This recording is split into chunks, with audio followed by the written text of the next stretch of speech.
Hello everyone, it's Renuka here. Welcome back to my channel Imbibe with Renuka. Guys, I came back once again with a very informative video for you all. जैसा कि आप सब जानते हैं कि मैंने यहाँ आप लोगों के लिए इंग्लिश ग्रामर सीरीज़ स्टार्ट किया हुआ है, तो उसी में से आज का जो हमारा टॉपिक है ये भी बहुत ज़्यादा इंटरेस्टिंग होने वाला है। जैसा कि आप स्क्रीन पर देख रहे हैं, क्या आपको भी एक्टिव पैसिव में कन्फ्यूज़न रहती है? क्या आपको एक्टिव टू पैसिव कन्वर्ट करने में मुश्किल आती है? तो इन सभी सवालों के जवाब आपको इस वीडियो के थ्रू मिलेंगे और आपका एक्टिव और पैसिव का जो टॉपिक है वो बिल्कुल क्लियर हो जाएगा, कोई एम्बिग्विटी नहीं रहेगी। बट उससे पहले don't forget to like subscribe my channel and अगर आप मेरी और वीडियोस देखना चाहते हैं इंग्लिश ग्रामर सीरीज से रिलेटेड तो वो प्लेलिस्ट में जाकर देख सकते हैं। So let's begin without any delay. Active voice हम पहले जानेंगे होता क्या है। व्हेन ए डूअर और subject performs an action is known as active voice. Active voice का मतलब है जब कोई डूअर करने वाला करता है या सब्जेक्ट है वो परफॉर्म करता है किसी एक एक्शन को, तो वो क्या होता है, एक्टिव वॉइस होता है, जिसमें हम सब्जेक्ट की डूअर की परफॉर्मेंस को देख रहे हैं कि क्या एक्शन कर रहा है वो, जिसका पता चलता है directly, that is active voice. Next one is passive voice. When a doer और subject receives an action is known as passive voice. Active voice में आपने देखा कि जो सब्जेक्ट है वो परफॉर्म करता है उस एक्शन को, लेकिन हम पैसिव वॉइस में क्या करते हैं, क्या पता चलता है हमको पैसिव वॉइस में कि जो डूअर है या सब्जेक्ट है वो क्या एक्शन को रिसीव कर रहा है, मतलब उसके द्वारा क्या काम किया जा रहा है, उसको हम थोड़ा सा इनडायरेक्टली वे में बोलते हैं। मतलब यहाँ हमारा एम्फेसाइज ज़्यादा किस पे होता है, एक्शन पे एम्फेसाइज ज़्यादा होता है as comparison to the doer, जो करता है, जो सब्जेक्ट है, उससे ज़्यादा जोर हम किस पे देते हैं, एक्शन पे देते हैं, तो हम पैसिव वॉइस का यूज़ करते हैं। अब आगे देखते हैं। पॉइंट टू रिमेंबर, याद रखने वाली बात है, आपको पता है इंग्लिश ग्रामर में 12 टेंसेस होते हैं, तो 12 टेंसेस में से हम सिर्फ 8 टेंसेस हैं जिनका हम एक्टिव से पैसिव में कन्वर्ट कर सकते हैं जिन्हें। तो अगर आपको टेंसेस अभी क्लियर नहीं हैं या आप टेंसेस से रिलेटेड वीडियो भी देखना चाहते हैं तो मेरी इंग्लिश ग्रामर सीरीज़ की प्लेलिस्ट में जाकर आप सभी टेंसेस को देख सकते हैं और समझ सकते हैं। सबसे पहले जानेंगे कौन से ऐसे टेंसेस हैं जिनका हम एक्टिव टू पैसिव वॉइस बना सकते हैं। तो मैंने आपको ऑलरेडी बताया है कि 12 टेंसेस होते हैं, उसमें से 8 टेंसेस हमारे कन्वर्ट हो सकते हैं पैसिव वॉइस में। तो वो कौन कौन से टेंसेस हैं, present indefinite tense, past indefinite tense, future indefinite tense, present continuous tense, past continuous tense, present perfect tense, past perfect tense and future perfect tense. तो आपको यहाँ से क्लियर हुआ कि जो हमारे टेंसेस एक्टिव से पैसिव में कन्वर्ट नहीं होते वो कौन कौन से हुए। वो हमारा एक तो फ्यूचर कॉन्टिन्यूस हुआ और सभी जो तीनों प्रेजेंट हो, चाहे पास्ट हो चाहे फ्यूचर हो, सभी परफेक्ट कॉन्टिन्यूस। तो ये 4 हो गए जो हमारे कन्वर्ट नहीं होते पैसिव वॉइस में। अब हमें इन्हें वन बाय वन समझेंगे। फर्स्ट है हमारा प्रेजेंट इंडेफिनिट, जिसको हम सिंपल प्रेजेंट भी कहते हैं। गाइस, आपको ये बहुत अच्छे से क्लियर हो पाएगा जब आपको टेंसेस क्लियर होंगे, तो आप टेंसेस वाली वीडियोस को पहले ज़रूर देखिएगा बिफोर स्टार्टिंग दिस वन, तो आपको अच्छे से समझ में आएगा। तो एक्टिव वॉइस का जो रूल है वो वही रूल है जो एक टेंसेस में हम यूज़ करते हैं, जो टेंसेस का रूल है। तो प्रेजेंट इंडेफिनिट का जो रूल है वो क्या होगा, एक्टिव वॉइस में subject verb first form plus S या ईएस प्लस ऑब्जेक्ट होता है। पैसिव वॉइस में क्या होगा कि सब्जेक्ट ऑब्जेक्ट के प्लेस पे चला जाता है और ऑब्जेक्ट सब्जेक्ट के प्लेस पे आ जाता है। इसलिए मैंने यहाँ पे आपको डिफाइन करके बताया है कि ऑब्जेक्ट हम फर्स्ट में ले आए, तो object plus is am are plus verb third form plus by plus subject. अब आप यहाँ पे देख रहे हैं कि वर्ब थर्ड फॉर्म यूज़ हुई है। तो एक सबसे कॉमन चीज़ क्या है पैसिव वॉइस में कि सभी पैसिव वॉइस जो भी आपको टेंसेस को कन्वर्ट करना है सब में third form of verb he use होगी। ये आपको कॉमन मिल गया यहाँ। तो प्रेजेंट इंडेफिनिट में आप इज एम आर यूज़ करेंगे according to the subject. Means जो एक्टिव से पैसिव में बना है तो सब्जेक्ट की प्लेस किसने ले ली, ऑब्जेक्ट ने ले ली, तो उसके अकॉर्डिंग हमारा इज एम आर यूज़ होगा। एग्जाम्पल से समझते हैं। Leena writes a poem. Leena singular है, that's why we put S here with the verb. तो हमने इसका पैसिव बनाया। सबसे पहले हम ऑब्जेक्ट को सब्जेक्ट बनाएंगे, तो ऑब्जेक्ट यहाँ पे पोम है और सब्जेक्ट हमारा लीना है। तो जो ऑब्जेक्ट था वो हमारा पैसिव में सब्जेक्ट बन गया। A poem is written by Leena, poem 1 है, दैट्स वाई हमने इज़ यूज़ किया है। और वर्ब की थर्ड फॉर्म लगाई है, राइट की थर्ड फॉर्म रिटन होती है, एंड बाय यूज़ करके हमने सब्जेक्ट यहाँ पे लिखा है जो एक्टिव में था, subject Leena. Next is he goes to temple. Passive क्या होगा, टेम्पल हमारा क्या है, ऑब्जेक्ट है, ऑब्जेक्ट स्टार्टिंग में आएगा तो temple is gone by him. He जब ऑब्जेक्ट के प्लेस पे आएगा तो क्या हो जाएगा, हिम हो जाएगा। Next is children play football. अब चिल्ड्रन है, प्लूरल है, that's why we put here play instead of plays. तो यहाँ पैसिव जो बनेगा, फुटबॉल है वो ऑब्जेक्ट है, तो ऑब्जेक्ट हमारा पैसिव में स्टार्टिंग में आएगा, तो football is played by the children. तो ये हमारे एग्जाम्पल्स थे प्रेजेंट इंडेफिनिट के रूल के अकॉर्डिंग हमने यूज़ किया है। इजी है, आप भी कर सकते हैं। नेक्स्ट हम चलेंगे पास्ट इंडेफिनिट पे। पास्ट इंडेफिनिट में एक्टिव वॉइस क्या होता है, सब्जेक्ट प्लस वर्ब की second form plus object. Means जो टेंस का रूल है वो ये है। पैसिव वॉइस में बनेगा तो मैंने आपको बताया कॉमन वर्ब थर्ड फॉर्म तो सब में आनी ही है। इसमें क्या हो जाएगा, प्रेजेंट में is am are auxiliary verb या जिसको हम हेल्पिंग वर्ब कहते हैं वो यूज़ हो रही थी। यहाँ पे हमारी वॉज या वर्ब जिसको हम बी फॉर्म भी कहते हैं ये यूज़ हो रही है। तो सब्जेक्ट के अकॉर्डिंग हम वॉज वर्ब का यूज़ करेंगे, जो सब्जेक्ट टू ऑब्जेक्ट बनेगा। एग्जाम्पल देखते हैं। I bought a pen. यहाँ आई है, सब्जेक्ट है, पेन है, ऑब्जेक्ट है। पैसिव में जो ऑब्जेक्ट है वो सब्जेक्ट में आ जाएगा, तो क्या है, ए पेन वॉज बॉट बाय मी। आपने देखा बाय की थर्ड फॉर्म यहाँ यूज़ होगी, बॉट और वॉज लगेगा क्योंकि एक सिंगल पेन है। और आई का कन्वर्ट हो गया ऑब्जेक्ट प्लेस में जाने से मी हो गया। नेक्स्ट एग्जाम्पल समझते हैं। My mom boiled sweet potatoes. तो यहाँ देखा आपने माई मॉम सब्जेक्ट है, स्वीट पोटैटोज़ हमारा ऑब्जेक्ट है, तो पैसिव में ऑब्जेक्ट पहले आएगा, दैट इज स्वीट पोटैटोज़। अब प्लूरल में है तो वर यूज़ होगा इंस्टेड ऑफ वॉज, और बॉइल्ड थर्ड फॉर्म यूज़ होगी, बाय यूज़ होगा। देन हम जो एक्टिव में हमारा सब्जेक्ट था वो पैसिव में इधर ऑब्जेक्ट प्लेस पे आ जाएगा, that is my mom. Next example, mason constructed the house. ये आपने एक्टिव में देखा, मैसन है जिसको मिस्त्री बोलते हैं हम हिंदी में। तो ये क्या है, सब्जेक्ट है एक्टिव में, और ऑब्जेक्ट क्या हुआ, हाउस हुआ। तो पैसिव में क्या हो जाएगा, ऑपोजिट हो जाएगा, the house was constructed by mason. तो आई होप आपको क्लियर हो गया। पास्ट इंडेफिनिट में हम बी फॉर्म क्या यूज़ करते हैं, वॉज वर, और वर्ब थर्ड फॉर्म तो कॉमन है, सब में यूज़ करेंगे, और सब्जेक्ट का ऑब्जेक्ट, ऑब्जेक्ट का सब्जेक्ट हो जाता है in case of passive. Next है हमारा फ्यूचर इंडेफिनिट, जिसको हम सिंपल फ्यूचर टेंस भी कह सकते हैं। एक्टिव वॉइस में क्या होता है, subject plus will plus verb first form plus object. आजकल हम विल ही यूज़ करते हैं instead of shall. Passive voice बनेगा तो क्या हो जाएगा, बी फॉर्म जो मैंने बताई है, तो यहाँ पे विल के साथ बी यूज़ हो जाएगा, और वर्ब थर्ड फॉर्म कॉमन है, और वो रूल सब में सेम रहेगा कि सब्जेक्ट टू ऑब्जेक्ट हो जाएगा और ऑब्जेक्ट का सब्जेक्ट हो जाएगा। तो एग्जाम्पल से समझते हैं। We will give away new clothes, active में है, वी सब्जेक्ट है, न्यू क्लोथ्स ऑब्जेक्ट है। तो पैसिव में क्या होगा, न्यू क्लॉथ्स विल के साथ क्या यूज़ होगा, बी, और थर्ड फॉर्म क्या है, गिवन, गिव की third form given away by us. We जब ऑब्जेक्ट प्लेस पे आएगा तो अस हो जाएगा। Next, Reyansh will chant mantras.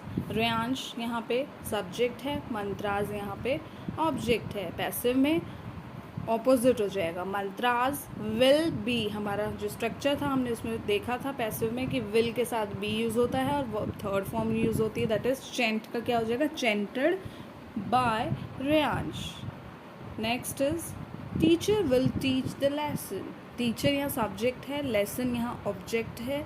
सबसे पहले हमको सब्जेक्ट और ऑब्जेक्ट को फाइंड आउट करके रखना है एंड वर्ब को। तो उससे क्या होता है, हमारा इजी होता है जब हम पैसिव में उसको कन्वर्ट करते हैं। तो क्या होगा, the lesson will be taught by the teacher. Teach की थर्ड फॉर्म टॉट होगी और विल के साथ हम बी यूज़ करेंगे। तो आई होप आपको समझ में आ गया है future indefinite. Now come to the present continuous. Active voice में क्या होता है, subject plus is am are plus verb fourth form plus object. आपको ऑलरेडी मैंने बताया है वर्ब फोर्थ फॉर्म क्या होती है, verb first form plus ING को ही हम वर्ब फोर्थ फॉर्म कहते हैं। तो इसको जब पैसिव में कन्वर्ट करेंगे तो is am are means helping verb same रहेगी, प्लस बीइंग ऐड हो जाएगा और V3 मैंने आपको बताया सब में कॉमन है। तो यहाँ सिर्फ क्या ऐड हुआ, बीइंग ऐड हुआ है और सब्जेक्ट का ऑब्जेक्ट, ऑब्जेक्ट का सब्जेक्ट, सब में सेम रूल रहना है। एग्जाम्पल से समझते हैं। Students are doing yoga. यहाँ स्टूडेंट्स क्या है, सब्जेक्ट है, योगा यहाँ क्या है, ऑब्जेक्ट है।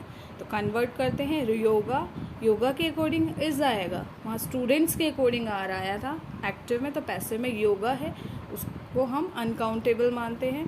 तो अनकाउंटेबल के साथ इज ही यूज़ होगा, तो इज उसको सिंगुलर ही मानते हैं जो अनकाउंटेबल होता है। तो yoga is being done by the students. तो यहाँ हमने इज के साथ क्या यूज़ किया है, बीइंग यूज़ किया है, वर्ब थर्ड फॉर्म आएगी डू की, तो डन हो गया by the students. Next example, cobbler is mending the shoe. यहाँ कॉबलर है, यहाँ मोची है, वो सब्जेक्ट है, शू है ऑब्जेक्ट है, तो पैसिव में वो ऑपोजिट हो जाएगा। The shoe is being mended by the cobbler. Mend की थर्ड फॉर्म मेंडेड होता है और बीइंग इसमें यूज होगा after helping verb. Next is my aunt is kneading the dough. यहाँ आपने देखा एक्टिव में माई आंट सब्जेक्ट है, डॉ है वो हमारा ऑब्जेक्ट है जिसको हम आटा कहते हैं। पैसिव में क्या होगा, the dough is being kneaded by my aunt. Knead की थर्ड फॉर्म नीडेड होगी, नीड होता है गोंदना, आटा गोंदते हैं या गूंथना बोलते हैं या गोंदना बोलते हैं, सेम थिंग। तो आपको क्लियर हुआ present continuous. Now past continuous पे आइए। एक्टिव वॉइस में subject plus was verb plus verb fourth form plus object होगा। तो जैसा हमारा प्रेजेंट में helping verb is am are use हो रहा था, पास्ट में वॉज वर्ब यूज़ होता है। पैसिव जब बनाएंगे तो वही सेम रूल रहेगा कि वॉज वर्ब का वॉज वर्ब रहना है, बीइंग यूज़ होगा और वर्ब थर्ड फॉर्म होगी और ऑब्जेक्ट का सब्जेक्ट, सब्जेक्ट का ऑब्जेक्ट हो जाएगा। एग्जाम्पल से समझते हैं।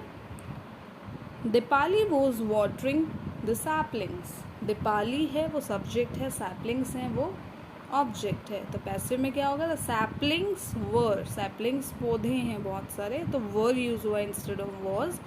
तो वर्ब बीइंग यूज होगा हेल्पिंग वर्ब के बाद। देन थर्ड फॉर्म वाटर की क्या आएगी, watered by Deepali. Next is sailor was sailing his boat. यहाँ सेलर है वो सब्जेक्ट है, बोट है वो ऑब्जेक्ट है। तो पैसिव में जब कन्वर्ट करेंगे तो ऑपोजिट हो जाएगा, that is his boat was being sell की थर्ड फॉर्म आएगी selled by the seller. Next is they were watching movie. They है सब्जेक्ट है, मूवी है ऑब्जेक्ट है। पैसिव में कन्वर्ट करेंगे तो ऑपोजिट होगा, मूवी वॉज बीइंग वॉच की third form watched bye them. तो अगर आपको स्ट्रक्चर क्लियर हो जाता है तो आप अपने एग्जाम्पल्स खुद भी बना सकते हैं in Hindi and English both. Next चलते हैं हम प्रेजेंट परफेक्ट पे। जैसा आपको पता है फ्यूचर कॉन्टिन्यूस का पैसिव नहीं होता है, तो हम प्रेजेंट परफेक्ट करेंगे। हम एक्टिव वॉइस में क्या होगा, सब्जेक्ट प्लस हैज़ हैव के साथ third form of verb use होती है प्लस ऑब्जेक्ट। पैसिव में क्या हो जाएगा, ऑब्जेक्ट का सब्जेक्ट, सब्जेक्ट का ऑब्जेक्ट कॉमन है, थर्ड फॉर्म कॉमन है, हैज़ हैव आएगा वैसे ही, ऐड क्या हो गया, बीन ऐड हो गया ओनली। एग्जाम्पल से समझते हैं। My sibling has had fruit salad. तो माई सीबलिंग सब्जेक्ट है, फ्रूट सैलड ऑब्जेक्ट है। पैसिव में कन्वर्ट करेंगे तो क्या होगा, fruit salad has been had by my sibling. यहाँ गाइस हैड है जो हैज़ के बाद वो ईटन या टेकन खाने के लिए यूज़ हुआ है, तो वो कंफ्यूज नहीं होना। Next is she has pen down a song, she is subject, song is object. तो पैसिव में जब बनाएंगे तो क्या होगा, a song has been pen down by her. तो यहाँ सिर्फ आपको दिख रहा है कि ऑब्जेक्ट का सब्जेक्ट, सब्जेक्ट का ऑब्जेक्ट, और थर्ड फॉर्म तो वैसे ही यूज़ हो रही है एक्टिव में भी, तो यहाँ बीन यूज़ हो रहा है, ठीक है। सिर्फ ऐड क्या किया है हमने, been. Next is they have clean the webs, they subject, webs जाला होता है, जाले हैं यहाँ पे यूज़ हुआ है, तो ये क्या है, ऑब्जेक्ट है। तो पैसिव में क्या बनेगा, the webs have been clean by them. They का ऑब्जेक्ट प्लेस पे जब दे आता है तो दैम में कन्वर्ट हो जाता है। तो ये था हमारा present perfect. Now come to the past perfect. Active voice में क्या होगा, subject plus had plus V3 plus object. Passive में क्या होगा, object plus had plus been plus V3, means been add हो गया और सारा सेम है, वही रूल जो पैसिव में चलते आ रहे हैं। एग्जाम्पल से समझते हैं। I had narrated the story, I is subject, story is object। Passive में बनेगा तो the story had been narrated by me, I convert होगा, जब ऑब्जेक्ट प्लेस पे आएगा I तो me में कन्वर्ट हो जाएगा। Next is candidates have filled their forms. तो कैंडिडेट्स सब्जेक्ट है, फॉर्म्स ऑब्जेक्ट है, पैसिव में आएगा तो their forms had been filled by the candidates. Next farmer had harvested the crops. Passive में क्या होगा, फार्मर तो सब्जेक्ट है और क्रॉप्स हमारा ऑब्जेक्ट है, तो पैसिव में क्या बनेगा, the crops had been harvested by the farmer. तो आई होप आपको समझ में आया। ये था हमारा पास्ट परफेक्ट से related rule. Now next is future perfect. Active voice में subject plus will have plus verb third form plus object होती है। पैसिव वॉइस में सिर्फ हमारा बीन ऐड हो जाएगा और सेम जो पैसिव में रूल आ रहा है अभी तक आपका वही रहेगा कि सब्जेक्ट का ऑब्जेक्ट, ऑब्जेक्ट का subject and verb third form common है और सब्जेक्ट से पहले बाय लगेगा। तो एग्जाम्पल से समझते हैं। She will have serve the guest. तो शी है वो सब्जेक्ट है, गेस्ट है ऑब्जेक्ट है। पैसिव में क्या बनेगा, द गेस्ट विल हैव के साथ बीन ऐड हो गया only, served by her, serve third form है वो यूज़ की है।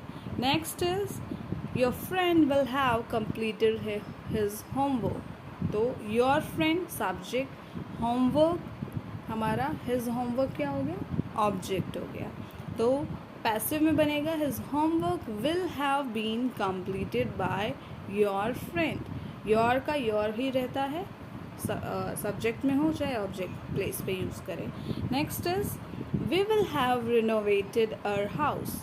तो यहाँ आपने देखा वी है सब्जेक्ट है, आवर हाउस इज ऑब्जेक्ट। तो पैसिव में क्या बनेगा, our house will have been renovated by us. Future perfect में ये अच्छी बात है कि आपको चाहे प्लूरल सब्जेक्ट हो चाहे सिंगुलर सब्जेक्ट हो, आपको विल ही यूज़ करना है। तो आई होप आपको समझ में आए हैं अभी तक जो एक्टिव पैसिव मैंने अभी कराए हैं। तो आपको मैंने बताया सिर्फ परफेक्ट तक हमारे पैसिव वॉइस कन्वर्ट होते हैं परफेक्ट कॉन्टिन्यूस के, चाहे वो प्रेजेंट हो चाहे पास्ट हो चाहे फ्यूचर हो, उनको हम कन्वर्ट नहीं कर सकते पैसिव वॉइस में। तो एक बार रिकैपिचुलेशन करते हैं, हम रिवाइज करते हैं सभी को कि मैंने बाइफर्केट किया है, डिवाइड किया है टेंसेस को 3 पार्ट्स में मेनली। सभी इंडेफिनिट या जिसको हम सिंपल टेंसेस कह सकते हैं। एक्टिव में सबसे फर्स्ट जो V1 लिखा है वो है हमारा प्रेजेंट इंडेफिनिट के लिए, कि कॉमन क्या है, हम V1 यूज़ करते हैं।